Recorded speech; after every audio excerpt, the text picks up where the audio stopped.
தமிழ் மாநில காங்கிரஸ் கட்சியினுடைய 2026 தேர்தல் வியூகத்தின் அடிப்படையிலே இயக்கத்திலே பொறுப்புகளிலே மறுசீரமைப்பு செய்யப்பட்டது. அதன் அடிப்படையிலே இன்றைக்கு கோவை மண்டலத்தினுடைய மறுசீரமைக்கப்பட்ட இயக்க நிர்வாகிகளுடைய கூட்டம் நடைபெறுகிறது. நேற்றைய தினம் சென்னை மண்டலத்திலே துவங்கினேன். நாளை காலை மதுரை மண்டல கூட்டம் நடைபெறுகிறது. நாளை மாலை திருச்சி மண்டல கூட்டம் நடைபெறுகிறது. 4 மண்டல கூட்டமும் நாளை மாலையோடு முடிவடைகிறது. இந்த முக்கிய கூட்டத்தினுடைய நோக்கம் தமிழ் மாநில காங்கிரஸ் கட்சி வருகின்ற 2026 சட்டமன்ற தேர்தலுக்கு தயார் நிலையிலே செயல்படுவதற்கான உறுதியான பணிகளை இயக்க வளர்ச்சிக்கு ஆற்றக்கூடிய நிலையை ஏற்படுத்துவதற்காகத்தான் இந்த மறுசீரமைப்பு மற்றும் முதல் கூட்டம். இந்த கூட்டத்திலே 2026 தேர்தலுக்குள் முதலில் 2024 டிசம்பர் 31க்குள் முதல் கட்ட தமாகவினுடைய தேர்தல் பணிகள், 2ஆம் கட்டம் தேர்தல் பணிகள் ஜனவரி 1, 2025 தொடங்கி 6 மாத காலத்திற்கு 2ஆம் நிலை பணிகளை கூற இருக்கிறேன். அதற்கு பிறகு கடைசி 6-7 மாதங்கள் என்பது தேர்தல் ஆயத்த பணிகள், கூட்டணிகளோடு இணைந்து பணியாற்றக்கூடிய சூழல் அதிகம் ஏற்படும்.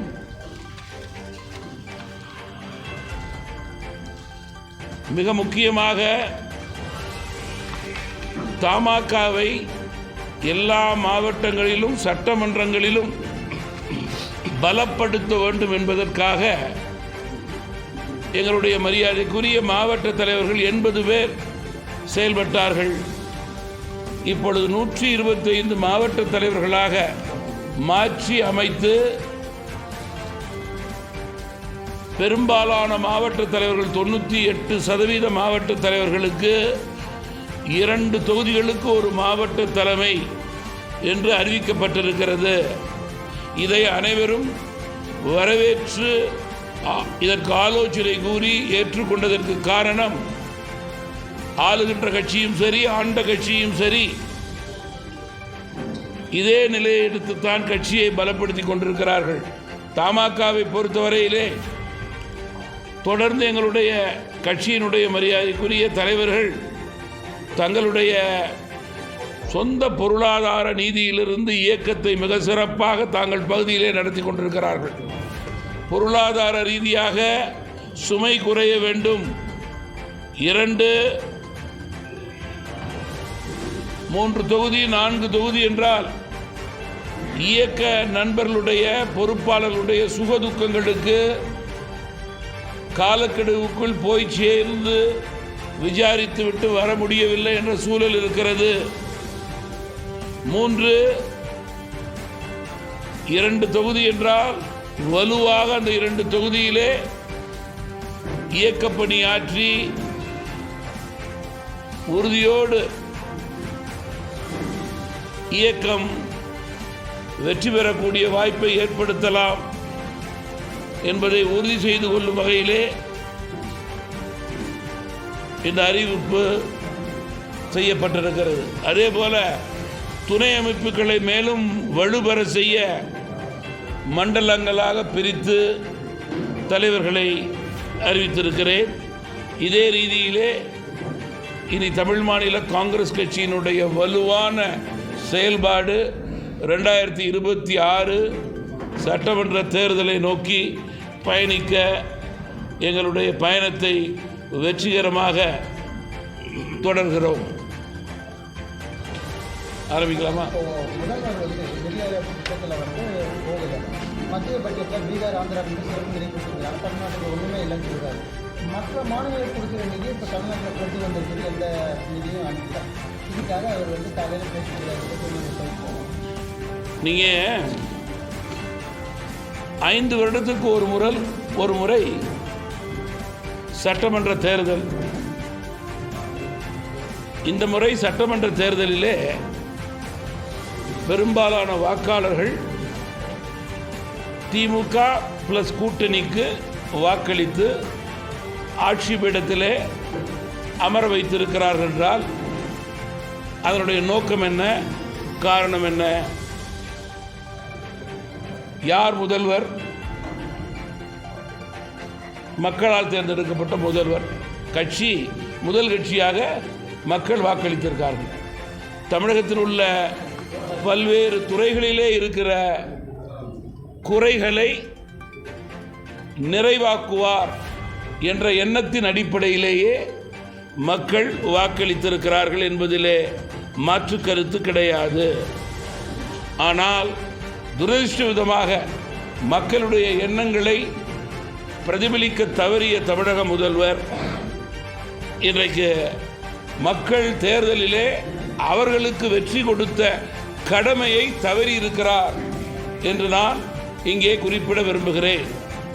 குறிப்பாக முதல்வர் பேசும்போது மதுரை எய்ம்ஸை பற்றி பேசுகிறார், மெட்ரோ ரயில் திட்டத்தை பற்றி பேசுகிறார்.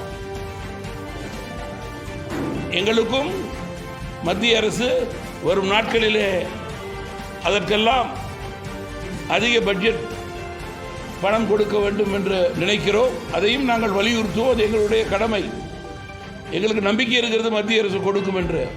ஆனால் முதல்வர் அதை மக்களிடம் தொலைக்காட்சியிலே அரசியலுக்காக பேசும் முதல்வர் இன்றைக்கு நிதி ஆரோக்கியிலே உட்கார்ந்து நேரடியாக அல்லவா அது கேட்டிருக்க வேண்டும்.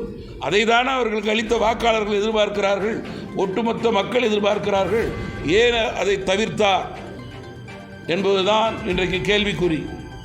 தவிர்த்ததுக்கு காரணம் மீண்டும் மீண்டும் கூறுகிறோம், அரசியல் வாக்கு வங்கி என்பதிலே மாற்று கருத்தே கிடையாது.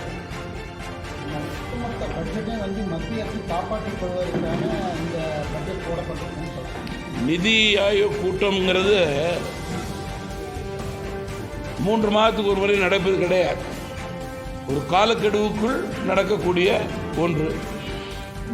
அதிலே நம்முடைய தமிழகத்தினுடைய அழுத்தமான ஆலோசனைகளை, தேவைகளை எடுத்து கூறக்கூடிய ஒரே பிரதிநிதி முதல்வராகத்தான் இருக்க முடியும். அதை அவர் செய்ய தவறி இருக்கிறார் என்று நாங்கள் குற்றம் சாட்ட விரும்புகிறோம். இதில் அரசியலே கூடாது. நிதி ஆயோக்கில் என்ன அரசியல் வேண்டியிருக்கிறது? எப்படி west Bengal chief minister Mamata Banerjee அந்த கூட்டத்துக்கு செல்கிறார்? எப்படி ஜார்க்கண்ட் முதல்வர் அந்த கூட்டத்துக்கு செல்கிறார்? தன்னுடைய மக்களுக்காக செல்கிறார், தன்னுடைய மாநிலத்திற்காக செல்கிறார். வெஸ்ட் பெங்கால் சீஃப் மினிஸ்டருக்கு மத்திய அரசோடு இல்லாத கருத்து வேறுபாடாக தமிழகத்தில் இருக்கிறது என்று நான் கேட்க விரும்புகிறேன். தயவு கூர்ந்து மக்கள் பிரச்சனையிலே அரசியலை புகுத்தாதீர்கள். இன்றைக்கு நிதி ஆயோகை தவிர்த்தது என்பது ஏற்றுக்கொள்ள முடியாத ஒன்று. தமிழக மக்களுக்கு உங்கள் கடமையை நீங்கள் செய்யவில்லை என்று நாங்கள் மீண்டும் மீண்டும் குற்றம் சாட்ட விரும்புகிறோம்.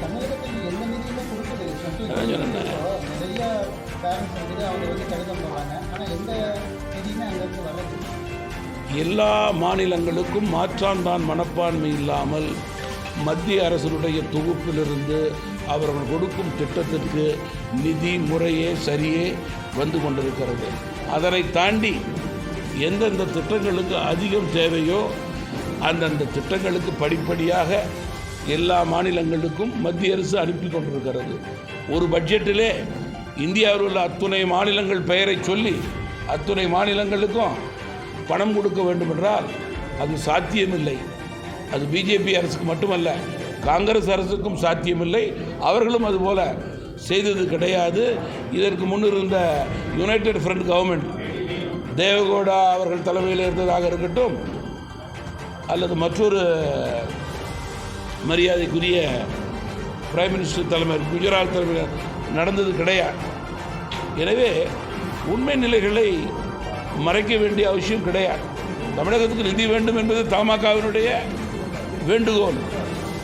அதை நாங்கள் நேரடியாக வலியுறுத்துவோம். படிப்படியாக கிடைக்கும் என்ற நம்பிக்கை இருக்கிறது.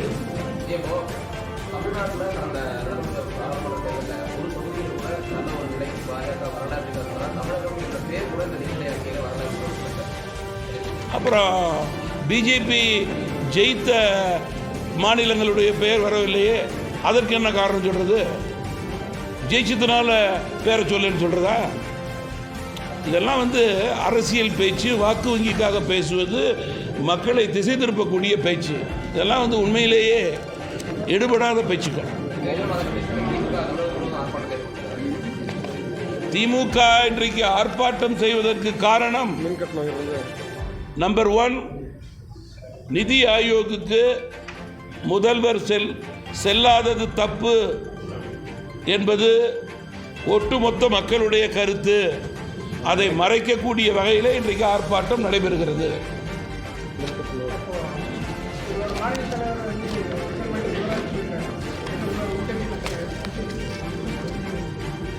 பேப்பர் நீங்கள் படிக்கணும், டிவி பார்க்கணும், கட்சியில் என்ன நடக்குது ஒவ்வொரு நாளையும் முறையாக சரியாக தெரிந்து கொள்ள வேண்டும். இந்த கட்சி மறுசீரமைப்பு நடந்திருக்கிறது. கட்சியில் உள்ள எல்லோரும் ராஜினாமா செய்து கொடுத்திருக்கிறார்கள். மீண்டும் எல்லோருக்கும் பொறுப்பு போடப்பட்டிருக்கிறது. அதற்கு கூட்டமே முடியலையா சார்? அவசரப்படுறீங்களா சார்? குறை கண்டுபிடிக்கிறீங்களா? நிறைய யாரும் சொல்றது இல்லையே. அதுவும் குறை இல்லை. அதையும் குறைய அவசரமாக கண்டுபிடிக்கிறீங்க. ஆளுங்கட்சியிலையும் ஆண்ட கட்சியிலையும் அதெல்லாம் கண்டுபிடிக்க மாட்டேங்கிறீங்க. அதெல்லாம் இருக்கு சார். அதெல்லாம் சொல்ல வேண்டிய அவசியம் கிடையாது. அதுக்கெல்லாம் சொல்ல வேண்டிய அவசியம் கிடையாது. கட்சியில் அந்த அளவுக்கெல்லாம் எக்ஸ்பிளனேஷன் கூட வேண்டிய தலைவருக்கு அவசியம் கிடையாது. கட்சியை பத்திரிகை நண்பர்கள் சரியாக புரிந்து கொண்டால் சில கேள்விகள் வராது. இது கட்டுப்பாடான கட்சி, குடும்ப ரீதியாக நடைபெற்று கொண்டிருக்கிற மக்கள் தலைவர் மூப்பனார் காலத்திலிருந்து ஒரு கூட்டு குடும்பமாக நடந்து கொண்டிருக்கிற கட்சி. சில செய்திகள் வேண்டுமென்றால் 1 மணி நேரத்துக்கு தொலைக்காட்சியிலே வரலாம். அடுத்த 1 மணி நேரத்துக்கு பிறகு செய்தி வருவது கிடையாது. அதில் யாருக்கும் லாபமும் இல்லை, நஷ்டமும் இல்லை. இந்த சார் 2 சமாச்சாரம் சார். தேசிய ஜனநாயக கூட்டணி மத்தியிலே பிரதமர் தலைமையிலே செயல்பட்டு கொண்டிருக்கிறது. நல்லரசாக செயல்பட்டு கொண்டிருக்கிற மத்திய அரசு இந்தியாவை வல்லரசாக மாற்றக்கூடிய நல்ல சூழலை ஏற்படுத்தும் என்ற நம்பிக்கையோடு பெரும்பாலான மக்கள் இந்தியாவிலே வாக்களித்திருக்கிறார்கள். எனவே வளமான தமிழகமும் வலிமையான பாரதமும் ஏற்பட பிரதமர் தலைமைக்கு தமிழகத்தினுடைய கட்சிகள் துணை நின்று வளமான தமிழகத்தை ஏற்படுத்துவதற்கு 2026 வழிவகுக்க வேண்டும் என்பதுதான் எங்களுடைய வேண்டுகோளாக இருக்க முடியும். சார், மின்கட்டண உயர்வு தொடர்ந்து 3 முறை உயர்வால் கோவை, திருப்பூர், ஈரோடு, சேலம், நாமக்கல், கரூர், தர்மபுரி, கிருஷ்ணகிரி, ஊட்டி ஆகிய தொழிற்சாலை நிறைந்த மாவட்டங்கள். இப்பகுதியில் சிறு குறு தொழில்கள், நூற்பாலைகள், கைத்தறி, விசைத்தறி போன்றவை மிகப்பெரிய அளவிலே பாதிப்பை அடைந்திருக்கிறது. மின்கட்டண உயர்வை அவர்கள் உடனடியாக ரத்து செய்ய வேண்டும் என்று நான் கேட்டுக்கொள்ள விரும்புகிறேன். கீழ்பவானி பாசன பகுதியில் எல்பிபி வாய்க்கால் பணிகளை சீரமைத்து ஒவ்வொரு ஆண்டு போல் இந்த ஆண்டும் 15ஆம் தேதி விவசாய பாசனத்திற்கு உடனடியாக தண்ணீர் திறந்துவிட வேண்டும் என்று கேட்டுக்கொள்ள விரும்புகிறேன்.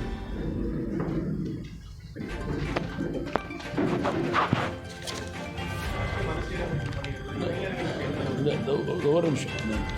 கோவை பாலக்காடு சாலை LNT பைபாஸ் சாலை 6 வழிச்சாலையாக விஸ்தரிப்பு செய்ய வேண்டும் என்ற கோரிக்கை வந்திருக்கிறது.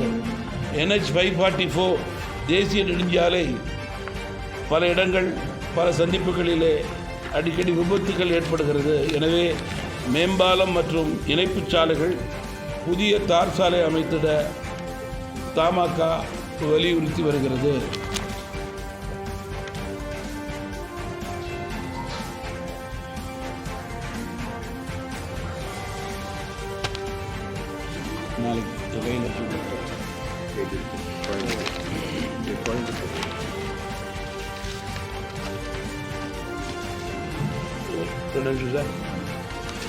கோவை மாநகராட்சியை பொறுத்தவரையில் வரதராஜபுரம் வாரச்சந்தை போக்குவரத்திற்கு இடையூறு இல்லாமல் நிரந்தர இடத்திற்கு அதை மாற்றச் செய்ய வேண்டும்.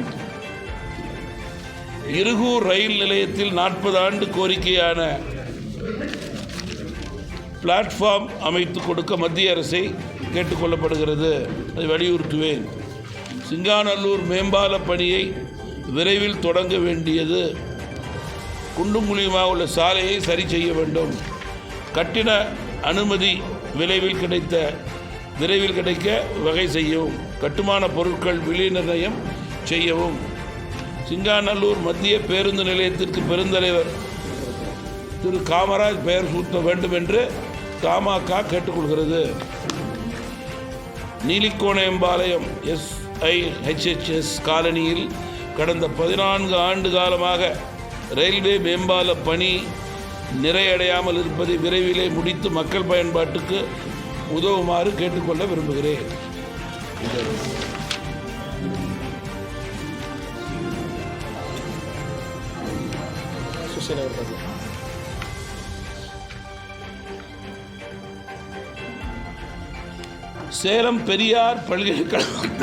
சேலம் பல்கலைக்கழக பெரியார் பல்கலைக்கழக நிர்வாகம் பற்றி முறையாக சரியாக உண்மை நிலையை வெளிப்படுத்தி மாணவர்களுக்கு எந்தவிதமான அசௌகரியங்கள் இல்லாமல் பார்த்து கொள்ள வேண்டியது அரசின் கடமை. சேலம் மாவட்டத்தில் ஒன்றியங்களில் வழங்கப்படும் விவசாய இடுபொருள் மானிய விலை விவசாய உபகரணங்கள் விநியோகத்தில் வெளிப்படைத்தன்மை இருக்க வேண்டும். எல்லோருக்கும் கிடைக்கக்கூடிய நிலையை ஏற்படுத்த வேண்டும். அத்திக்கடவு அவிநாசி திட்டம் மூலம் கொங்கு மண்டல ஏரிகளிலே நீர் நிரப்பும் திட்டம் அரசிடம் உள்ளது. தற்போது பெய்து வரும் மழை நீரால் பவானி உள்ளிட்ட நீர்த்தேக்கங்கள் நிரம்புவதால் இந்த வாய்ப்பினை பயன்படுத்தி கொங்கு மண்டல ஏரிகள் பாசன வசதி பெறும் வகையிலே மழைநீர் தேக்க திட்டத்தினை செயல்படுத்த வேண்டும்.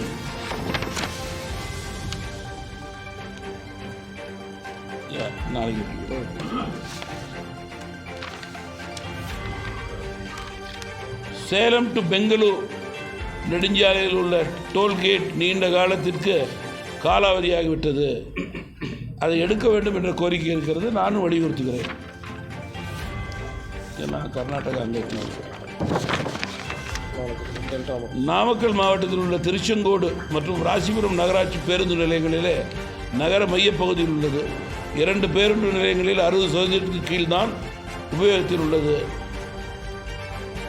தற்பொழுது ராசிபுரம் மற்றும் திருச்செங்கோட்டில் இருக்கிற பேருந்து நிலையங்களிலே காலியாக இருக்கிற நிலையில் தேவையில்லாமல் புதிய பேருந்து நிலையம் அமைத்து மக்கள் வரிப்பணத்தை தமிழக அரசு வீணடிக்கிறது என்று அந்த மாவட்ட கமிட்டியின் சார்பிலே கூறுகிறார்கள்.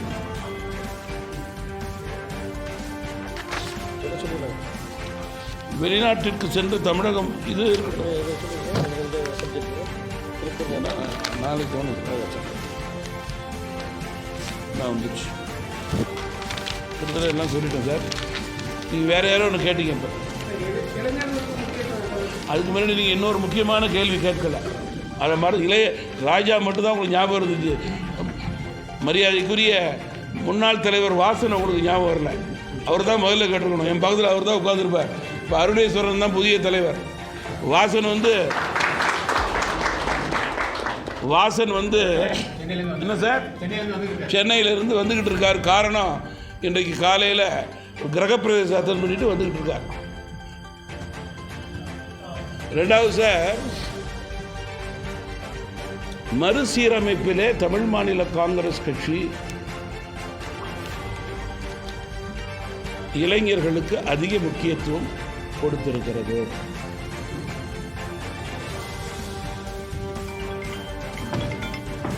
குறிப்பாக இளைஞர் அணியை வலுப்பெறச் செய்ய வேண்டும் என்ற எண்ணத்தின் அடிப்படையிலே 4 மண்டலங்களிலே அதனை பிரித்து 4 தலைவரை அறிவித்திருக்கிறோம். ஒவ்வொரு மண்டலத்திலும் இளைஞரணியை வலுப்படுத்த வேண்டும் என்ற எண்ணத்தின் அடிப்படையிலே, அதே போல மாணவர் அணி பிரித்து அறிவித்திருக்கிறோம். நம்முடைய கோவையைச் சேர்ந்த அஸ்வின் சந்தர் அவர்கள் கோவை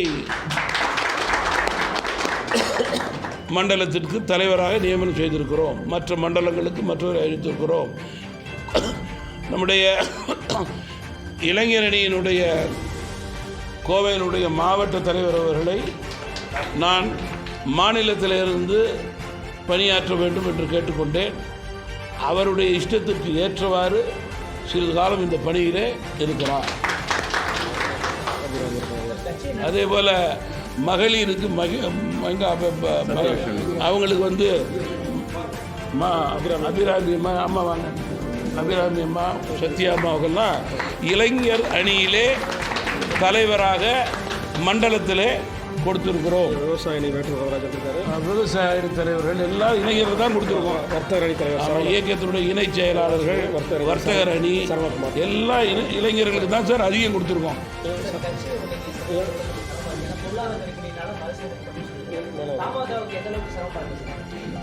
நீங்கள் கட்சியை நடத்துவதற்கு சிரமமாக இருக்கிறது என்றால், உண்மை காரணத்தை சொல்ல வேண்டும் என்றால், இந்த கட்சி 3 தலைமுறைக்கு சொந்தக்காரர்கள். பெருந்தலைவர் காமராஜ், மக்கள் தலைவர் மூப்பனார் 25 வருட நல்லா அவருக்கு தெரியும் சார், 25 வருட காலமாக என்னோடு பயணிக்கிறவர்கள். 3 தலைமுறைக்கு சொந்தக்காரர்களாக இந்த கட்சியில் உள்ள மரியாதைக்குரிய மூத்த தலைவர்களும் மாணவர்கள் வரை நேர்மை, எளிமை, தூய்மை, வெளிப்படை தன்மையை பின்பற்றுவதால் எங்களுக்கு பொருளாதார நெருக்கடி இருக்கிறது. எல்லோரும் அவர்கள் சார்ந்த சம்பாத்தியத்திலே இந்த கட்சிக்கு வலு சேர்த்து கொண்டிருக்கிறார்கள். இன்றைக்கு இந்த கூட்டம் இங்கே நடக்கின்றது என்றால், நம்முடைய மரியாதைக்குரிய இந்த எங்களுடைய கட்சியினுடைய மூத்த தலைவர் யார்? சிகாமணி ஐயா, சிகாமணி அவர்கள். அதனால் மாவட்ட தலைவர்கள், மாநில நிர்வாகிகள், அமைப்பை சேர்ந்தவர்களெல்லாம் அவரவர் சார்ந்த பணியை கட்சிக்காக பெருந்தலைவருக்கும் மக்கள் தலைவருக்கும் அஞ்சலி செலுத்தும் வகையிலே மிக சிறப்பாக செய்து கொண்டிருக்கின்ற காரணத்தினால் தொடர்ந்து 10 வருட காலம் எங்களால் வெற்றிக்கனியை பறிக்க முடியவில்லை என்றாலும் கூட இன்றைக்கு இயக்கம் 4 மண்டலத்திலும் வலுவாக பலமாக இருக்கிறது. அதற்கேற்றவாறு எந்த மாவட்டத்தை எடுத்துக்கொள்ளுங்கள், எந்த கிராமத்தை எடுத்துக்கொள்ளுங்கள், நகரத்தை எடுத்துக்கொள்ளுங்கள், அந்த கிராமத்திலும் நகரத்திலும் மாவட்டத்திலும் தலைநகரங்களிலும் உள்ள ஒரு 12 பேரிலே 3 பேரிலிருந்து 4 பேர் தமாகவாக இருப்பார்கள். அதிலும் மாற்றுக்கிறது கிடையாது.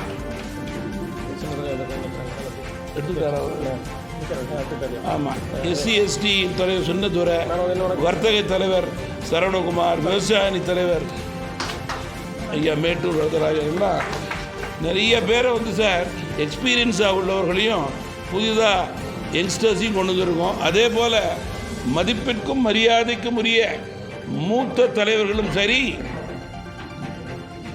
மற்ற பதவியில் இருந்தவர்களையும் சரி, மரியாதைக்குரிய பதவியிலேயே இந்த கட்சி வைத்திருக்கிறது. மேலும் பதவிகள் மாற்றம் என்பதை விட பதவிகளை தலைவர் என்ற முறையிலே கூட்டு குடும்பத்திற்கு முக்கியத்துவம் கொடுத்து பதவிகளை பரிமாற்றம் செய்திருக்கிறேன் என்பதுதான் உண்மை நிலை. அந்த பரிமாற்றத்தை தாண்டி 100 பேருக்கு பதவி கொடுத்தேன் என்றால் 70 பேர் அதில் இளைஞர்கள் என்பதிலும் மாற்று கருத்து கிடையாது. அதில் பெண்களுக்கும் முக்கியத்துவம் கொடுக்கப்பட்டிருக்கிறது.